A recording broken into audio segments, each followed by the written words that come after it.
अस्सलाम वालेकुम। मेरा नाम ताहिरा जोजा मोहम्मद शबीर। हमें 2016 में एक औरत थी जिन्होंने हमें कहा कि हम आपको फ्री उम्रा करवाते हैं। उन्होंने हमें उम्रे का झांसा दिया और हमसे कहा कि आपको हम लोग हमारा एक इदारा है जो फ्री उम्रे करवाता है। तो इस तरह उन्होंने हमें मेरे बच्चों को भी, मुझे भी, मेरे शोहर को भी, हम लोगों को उन्होंने उम्रे के लालच में बुलाया कि आए जी हम आपके पासपोर्ट बनाते हैं और सब कुछ करते हैं, हमारा इदारा जो है वो फ्री उम्रे करवाता है। और हम लोगों ने ये उम्रे के लालच में, उनकी बातों में आके, तो हम लोगों ने उनके साथ हम लोग गए हैं। जैसे हम उनके साथ गए हैं, उन लोगों ने पहले तो उन्होंने हमारे पासपोर्ट वगैरह बनाए हैं। वो हमें यानी कि हमें यकीन दिलाया है कि अभी वो वाकई कोई इदारा है। उन्होंने अपने पास से हमारे पासपोर्ट बनाए हैं और बना के फिर उन्होंने कहा जी ये हम वीज़े लगवा के आपको इंशाल्लाह उम्रे पे भेजेंगे, मेरे बच्चों का, मेरा, मेरे खामद का। फिर हम लोगों को वो लोग लेके गए हैं कि जी चले जी आपके अंगूठे लगने हैं, आज उनके ये हो गया, आपके वीज़े हो गए, इंशाल्लाह आपकी टिकट 1-2-3 दिन में आपकी उम्रे की टिकट है। हम लोग अपने घर में बहुत खुश थे कि हम बैतुल्लाह की ज़ियारत करने के लिए जा रहे हैं। बहुत खुशी से हम लोग घर से गए हैं सबसे मिलके। जब हम गए हैं तो आगे उन्होंने हमें रिसीव किया है। रिसीव करके भी अभी आपके कुछ कागज़ रहते हैं जिन पे अंगूठे लगने हैं। और जैसे उन्होंने हमें रिसीव कर लिया है, वो हमें यानी कि बस हम लोगों को अकेलों को लेके गए हैं, आज साथ किसी फैमिली को उन्होंने आने नहीं दिया। और हमें पेशावर ले गए हैं। पेशावर वो लोग हमें ले गए हैं जहाँ हमें कुछ पता नहीं था कि ये कौन सा इलाका है। बस वहाँ जब हमने देखा है कि सब पठान है और एक वो जो औरत थी उसका खामद था साथ, तो उन्होंने हमें वहाँ पे रखा है। 2 दिन तक उन्होंने हमें वहाँ पे रखा है। फिर उसके बाद उन्होंने हमसे ये मंशियात वगैरह जो है, उन्होंने बोला ये सामान आपने लेके जाना है और अगर आप ये नहीं लेके जाते हैं तो हम आपको यहाँ पे, यानी मेरे बच्चों को भी कह लेके उन्होंने धमकियाँ दी हैं। मेरे बच्चों को भी यरगमाल बना लिया और हमें भी इस चीज़ की धमकियाँ दी हैं और हम लोग बहुत डर चुके थे उस वक़्त। फिर उन्होंने जो बोला वो हमें करना पड़ा और हम लोगों को एयरपोर्ट छोड़ के आए। हम घर से 2-3 दिन पहले वो हमें ले गए थे कि हम लोग उम्रे पे जा चुके हैं और उन्होंने हमारे घर वालों को भी कोई इत्तला नहीं दी। हमें इधर से पाकिस्तानी एयरपोर्ट से किसी ने ना पकड़ा है, ना वो पाकिस्तान एयरपोर्ट के अंदर वो लोग मौजूद थे।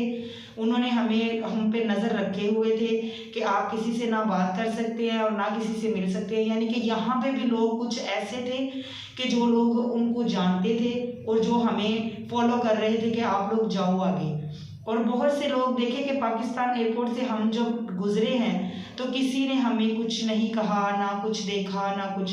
लेकिन जब हम सऊदी एयरपोर्ट पे पहुंचे हैं, जैसा ही हम जद्दा एयरपोर्ट पे उतरे हैं, उन्होंने हमें पकड़ लिया है और बच्चों को अलहदा और मुझे अलहदा और मेरे खामद को अलहदा कर दिया। और कितने साल, 7 साल हो गए मेरे शोहर को उधर, 5 साल तक मैं उधर रही हूँ, 3 साल तक मेरे बच्चे उधर रहे हैं और अलहदा मुझसे रहे हैं। और उसके बाद उन्होंने मेरे बच्चों को, वो भी फिर मैंने अपने सफारत खाने से रुजू किया तो मेरे सफारत खाने वालों ने मेरे बच्चों को भेज दिया। लेकिन मेरे शोहर का आज कुछ दिनों से कुछ भी पता नहीं है। जैसे ही हमें हुक्म हुआ, उन्होंने उनको हुक्म कसास का दिया और हमें 15-15 साल का हुक्म दिया। हम लोग, मुझे 5 साल के बाद उन्होंने 5 साल में भेज दिया है उन्होंने, और यही था कि वो भी आ जाएंगे। हम इसी उम्मीद पे थे कि यही आ जाएंगे। हमने उन्हें बताया है कि आप हमारा रिकॉर्ड चेक करें, पाकिस्तान से चेक करें, हम कोई क्रिमिनल लोग नहीं हैं, हम बस उम्रे के लालच में इधर आ गए हैं। आप जाके उधर हमारा रिकॉर्ड चेक करें कि कभी हमसे कोई ऐसी गलती नहीं हुई या हमारा कोई किसी जुर्म या थाने या किसी चीज़ में कोई, एक गरीब घराने से हूँ मैं, ऐसा हमारा कोई भी ऐसा कारोबार नहीं है जिसमें हमें कोई ऐसे लोगों से हमारा वास्ता नहीं है। तो फिर उसके बाद उनको हमने बहुत हमने उनके आगे अपील की है, लेकिन उन्होंने कुछ नहीं सुना हमारा। उन्होंने मुझे ये सज़ा दी है, 5 साल के बाद मुझे भेज दिया है। मेरे खामद का ये कसास का हुक्म जो उन्होंने दिया हुआ था वही रखा है, हमें उन्होंने कुछ नहीं बताया।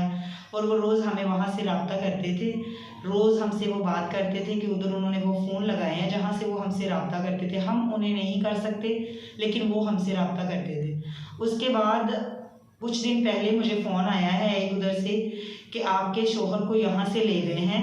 मेरे शोहर ने नहीं किया, वहाँ से किसी ने फ़ोन किया है, अल्लाह जाने वो कौन है कौन नहीं। उन्होंने फ़ोन किया है कि आपके शोहर को यहाँ से ले गए हैं, आप उनकी मग़फ़िरत के लिए दुआ कीजिए। और मुझे उस दिन से ना तो मेरे शौहर का फ़ोन आया है और ना ही उनकी कोई खबर है। और मेरे बच्चे, छोटे छोटे मेरे बच्चे हैं, मेरा खामद के अलावा मेरा कौन है, और मुझे उनका अभी तक कुछ पता नहीं चल रहा। और मुझे ये भी पता नहीं है कि मैं कहाँ जाके अपील करूँ जहाँ मेरी सुनवाई हो, जो मुझे इतना बता दे कि मेरे बच्चों का बाप किधर है, उन्हें कौन ले गया, कहाँ ले गया, और जिसकी हमें इत्तला भी नहीं दी। चाहे उनके साथ कुछ भी है, वो हमें इत्तला तो करें। हमें कुछ पता नहीं है और मुझे कुछ पता नहीं चल रहा कि मैं कहाँ जाऊँ और कहाँ जाके अपील करूँ। मुझे आप लोगों से सबसे मेरी गुजारिश है कि मेरी मदद की जाए, मेरे शौहर का पता लगा दिया जाए, मुझे पता लगा के बताया जाए, मुझे रास्ता दिखाया जाए। मुझे कुछ पता नहीं है कि मैं कहाँ से कहाँ जाऊँ और कहाँ अपील करूँ और कहाँ से मैं अपने बच्चों के बाप का पता लगाऊँ।